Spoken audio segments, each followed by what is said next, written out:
In coding, again, there's some important points to keep in mind. One of the things it says is coding conventions are important for programmers. 80% of the lifetime cost of a piece of software goes in maintenance. So if 80% of the lifetime of a software goes in maintenance for many software, what's the point of how is this linked to coding conventions? Anyone who can give me some idea?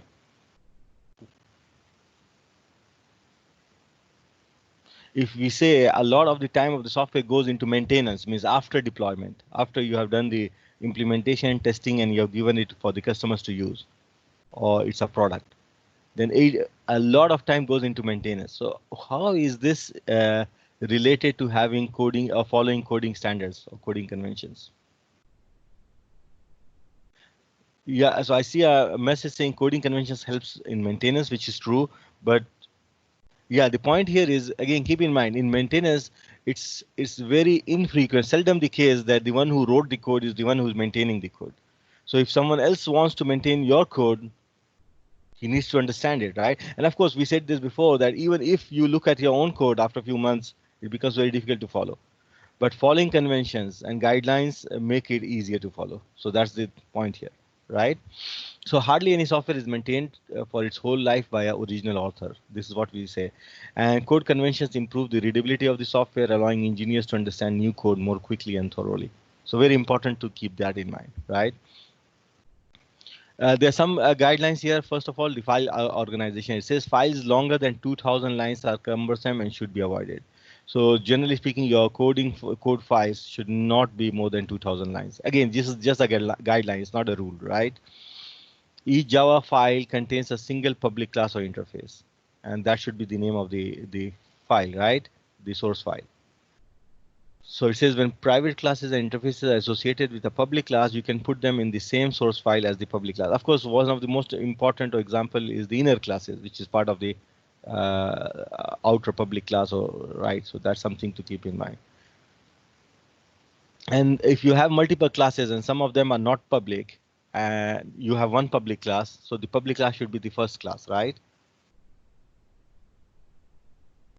We already spoke about this. So beginning comments, we said that your source files should be, so your classes should be commented, and we mean by here by API documentation. Even your file should have a beginning at the header comment.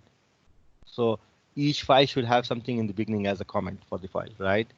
So here it gives this example that, so it lists the programmer, the date, copyright notice, and other stuff, right? And of course, here comes the comment for the class. We already spoke about this idea that Java coding comments are two types of comment. We have the block comment and the line comment. These are for ones who are accessing the code, not the API documentation comment, which is this one. So yeah, we spoke about this, that implementation comments are meant for commenting out the code for those who are going to look at your code, maybe for maintenance, for improvement, or for reuse. Of course, the API documentation, APIs, using it as a library is also for reuse, but you don't make changes to the code, right? So you don't look at the code. So keep this in mind. We already spoke about this idea of block comments, right? So it starts with this while it's recognized by indent as the beginning of the block comment and should not be reformatted. So this is generally the example of how you should do a block comment. And again, we spoke about this, so I'm not going to spend too much time again repeating the same things, but I'll try to see things which we didn't speak a lot about before. Also, we have single line comment, right? We have also the end of line comments, right? Keep in mind, if you have this double slash comment, the end of line comment, it keeps on until the end of the line. Once you move to the next line, that comment no longer is effective. So it's end of, yeah, it goes from the point you started till the end of the line. Here, these are some other guidelines for declaration. It says you should not, it's preferred not to do like this. So if you have two variables to be declared, don't declare it in single line. Instead, declare it one per line. These are some of the declarations, guidelines related to declaration. Okay. Now, where should you put the declaration? It's better to put declaration at the beginning of the block where it's going to be used, right? So this is something also good as a guideline. It says don't wait to declare variables until their first first use. So wherever there's a block of code starting, it's good to start declare in the beginning of the block. And again, this is something very important. If you do this, you have a variable here, and inside a block you have variable. Is this allowed, for example, in Java?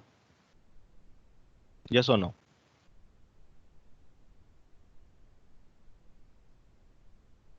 You can have local variables right inside the block, so it's allowed basically.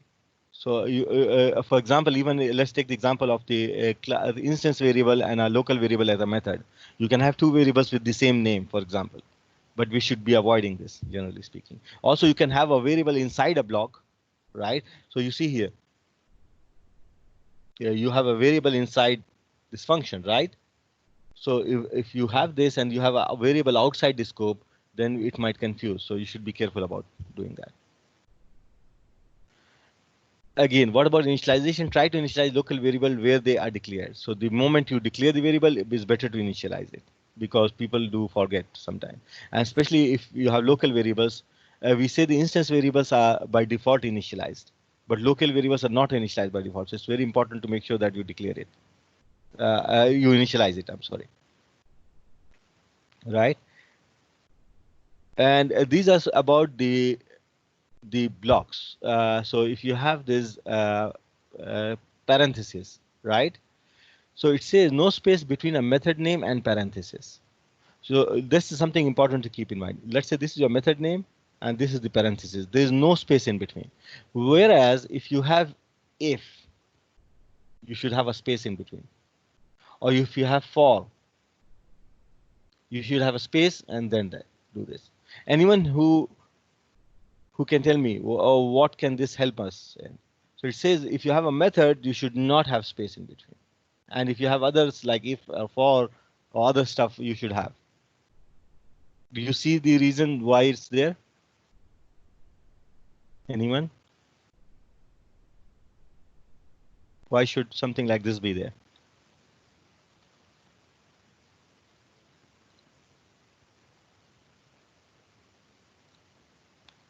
Can anyone think about this reason? Why is this?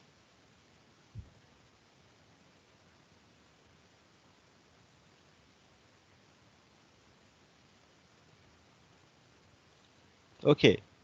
So the idea here is this, that uh, if you have space, then it gives the idea that these are special keywords in the language. So if, for, switch, stuff like that, while, do.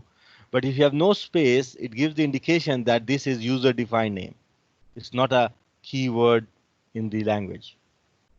So that gives an idea of spaces, right? And if you have this opening and closing brace, the opening brace should start in the same line, right? So for example, you have this class, so you have a space, and then you have the opening line, and you close in the same indentation as the ending of the class. This is your closing place, right? And so again, this one, if you see the class, it starts in the same line, it ends exactly in the same indentation. Of course, in most of the editors, you can now do it, or it does it for you. But you should be aware about this issue. So let's look at this method. You have a space, you have the opening brace, and the closing one is just below the method, and so forth. Of course, if it's empty method, there's nothing inside it, you can put it together. That's you don't have to put it in multiple lines. That should not be the case. Yeah. Again, same thing here. If you have statements, you have two statements. Even though they are simple statements, it's better to separate them into two separate lines, right? Each line should have one statement. Here, if you're not returning anything, you just say return semicolon. If you're returning something like returning 0 or 10 or something like this, you don't have to put it inside a bracket. So for example, if you're saying return 0, you don't have to say 0 in a bracket, right? Some people do that, but it's not preferred to do it. You just say return 0 without any bracket.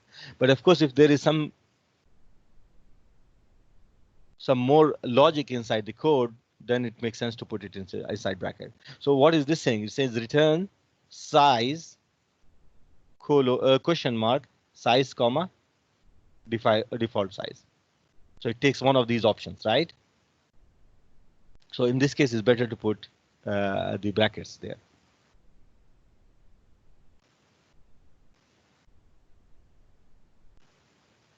Yeah, these are some examples for if else. So of course, if you have only simple if, you should have it as a block like this.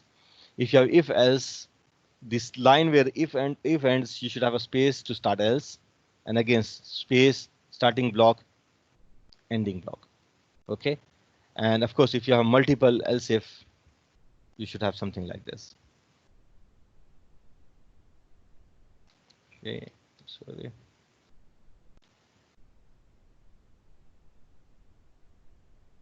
Okay. Similarly, here it gives the idea here. So for, if you have for, you should have a space. I'm sorry here.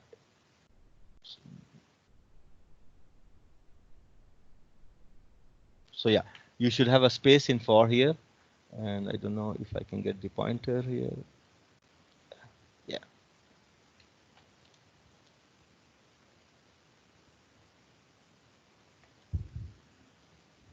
So yeah, you get the space here, and then there's a block here, space, opening bracket, and then the for closes in the same indentation. And if you have a for with no block code, it's just the end of the semicolon. It's all in one line, right? So this is also something to keep in mind. While statements, again, obviously the same idea. So while you have a space, opening bracket, and the ending of the block should be there. It says in the question, there's a question I can read, that can I do int a comma b comma c? Again, if they are very these are indexes, right? IJ, something like that, it's okay. But if you have some important variables, then it's preferred to do it in different line.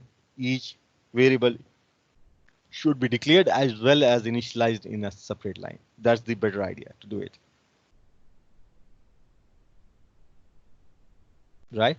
Here is another question. Here is, I can read, if the curly braces are in the next line. I'm not sure what the question is trying to say, but maybe the idea here is, the question is, oh, can I put the brace here? So instead of this one, can I put it in the next line? Again, it's preferred not to do that. Again, different languages have different choices, but in Java, it's preferred that you don't put it here. Okay. So something similar for do while, again, the same idea. I'm not going to repeat. So these are some same idea. We already spoke about the naming conventions. So again, nothing new here. So if you can see here clearly that if it is only one name, come on, you're putting it, and the class is there, so you start with a capital letter. If you have a name of the class which has two words, each one is uppercase. Same thing goes for interface. Methods, as we said, is verbs, and the starting is small, and then each next word starting letter is uppercase. Good. Yeah, this is something important. Of course, these are again variables. So as we said here, uh, starting with lowercase. If you have a constant, special in Java, for example, it's final. So you put all in caps lock or capital letters, uppercase. And if it's multiple words, you put underscore between them, as we spoke last time, right? Okay, here it says a class method means a static method. It's okay to call directly, especially if you, of course, if you're in the same class. If you're in a different class, you say a class dot method if it's a class method. But you can call a static method by using the object, right? You can do that, but it's good not to use it. Why? You should not do that. You avoid doing this. Why you should not do it is because this might confuse it, that if you look at this one, you believe that this is non-static because you're calling from the context of an object. So it's better not to do that. You can do it, but it's preferred not to use it this way. So what it's saying is you should not call a method which is static using the context of an object. It will confuse the reader. Better to call from the context of the class, or if it's within the class, you can even call it directly. Here it says this one, try to avoid it. Although this is okay, but it might create confusion about the operator precedence, right? But if you make it like this bracket, it makes very clear what your intentions are. So yeah, making brackets to simplify the equation, your equations operators is always a good idea. And this is something also special for Boolean idea. So you have something, if a Boolean expression is true, then sometimes we say, okay, return true, else return false. But because this is a Boolean expression, which is true or false, for example, it says if A greater than B, then it says return true, else return false. Instead of doing that, directly return the Boolean itself. Return A greater than B. So here you say return A greater than B, because a Boolean has true or false. So you don't have to do this, right?